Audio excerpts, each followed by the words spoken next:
Hello guys, welcome back to our channel. நான் இன்றைக்கி தான் அந்த 4 பனி பண்டலையுமே எடுத்துட்டேன். நான் ஏற்கனவே பனி பண்டலாம் வச்சுருந்தேன். நான் 2 பனி பண்டல் மட்டும் தான் எடுத்தேன். இந்த மாஸ்டர் மைண்ட் என்கிட்ட இல்லை. அதுக்கப்புறம் இந்த கேப்டன் பண்டல் என்கிட்ட இல்லை. இந்த கேப்டன் பண்டல் தான் இன்றைக்கி காலையில் எடுத்தேன். நான் பண்ண தப்பை மட்டும் நீங்கள் பண்ணிடாதீங்க. சப்போஸ் உங்கள்கிட்ட டைமண்ட் இருக்குன்னா நீங்கள் வந்து செட்டிங்கில் போயிட்டு அக்கௌண்டன்ட் பேசிக்கு போய்க்கோங்க. எந்த ஸ்பின்னாக இருந்தாலும் சரி 3 தடவை இந்த ப்ரௌசர் கேஷை வந்து கிளியர் கொடுத்துக்கோங்க. ஓகேங்களா? 3 தடவை கொடுத்துட்டு பிறகு அப்புறமா ஸ்பின் பண்ண ஸ்டார்ட் பண்ணுங்கள். அப்போ தான் உங்களுக்கு நிறைய ரிவார்ட்ஸ் வந்து கிடைக்கும். எனக்கு அந்த பேக் வந்து ரிப்பீட்டடாக கிடச்சிது 3-4 தடவை. அதனால தான் நான் கொஞ்சம் டோக்கன் எக்ஸ்ட்ரா சேர்க்க முடிஞ்சதா இருக்குது. அதேமாரி இன்னொரு மிஸ்டேக் மட்டும் பண்ணாதீங்க. நீங்கள் பனி பண்டல் கடைசி வரைக்கும் கூட கடைசி நாள் வரைக்கும் கூட ஸ்பின் பண்ணிக்கோங்க. ஆனால் இந்த டோக்கன் எக்ஸ்சேஞ்சில் மட்டும் போய் டோக்கன் எக்ஸ்சேஞ்ச் பண்ணுறாதீங்க.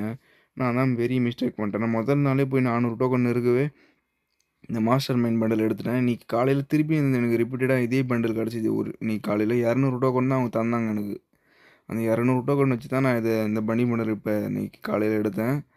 அந்தமாரி மட்டும் பண்ணாதீங்க. ஏன்னா எனக்கு அதனால் 300 டோக்கன் வந்து லாஸ் ஆகிடுச்சு. எனக்கு 300 டோக்கன் லாஸ் பார்த்துக்கோங்க. நான் 4 மந்த்லி போட்டேன். 4 மந்த் ரொம்ப கஷ்டமாக இருக்குது. சரி, இதுக்கப்புறம் யாரும் ஃப்ரீ ஃபயர்னு டாப்அப்லாம் பண்ணாதீங்க. ரொம்ப மட்டமாக போயிட்டுருக்கு. கரீனா வந்து ரொம்ப எப்படி சொல்கிறதுனே தெரியல. இந்த ப்ரைஸ்லாம் கிடைக்க விட மாட்றான் அவன். ரொம்ப 4 மந்த்லி போட்டு எனக்கு ஒரே ஒரு தடவை தான் பண்டலே கிடச்சிருக்கு. நான் எப்போ டாப் கிரிமினல்லேருந்து ஸ்பின் பண்ணிகிட்ருக்கேன் 4 மந்த்லினா. நான் டோக்கன் சேர்த்து வச்சுட்டு தான் இருக்கேன். பன்னி பண்டலுக்காக ஸ்பின் பண்ணலான்னு எல்லா பன்னி பண்டலையும் எடுத்தாச்சு. பார்த்துக்கோங்க. ஓகேங்களா? இதுக்கப்புறம் யாரும் டாப்அப் பண்ணாதீங்க. நானும் பண்ண மாட்டேன். இன்னிலேருந்து நான் ஸ்டாப் பண்ணுறேன் டாப்அப்பையே. இதுக்கப்புறம் நான் டாப்அப்லாம் பண்ணுறதில்ல. வெறும் ஒன்லி வீடியோ 1v4 போடுறது அந்தமாரி வீடியோ தான் நான் போடுவேன். ஓகேங்களா? ஓகே கைஸ், சப்ஸ்கிரைப் பண்ணலனா கூட பரவாயில்ல. டாப்அப் பண்ணாமல் இருங்க. ஓகேங்களா? அந்த காசு சேர்த்து வச்சு நீங்கள் வேறு எதனா கூட வாங்கலாம்.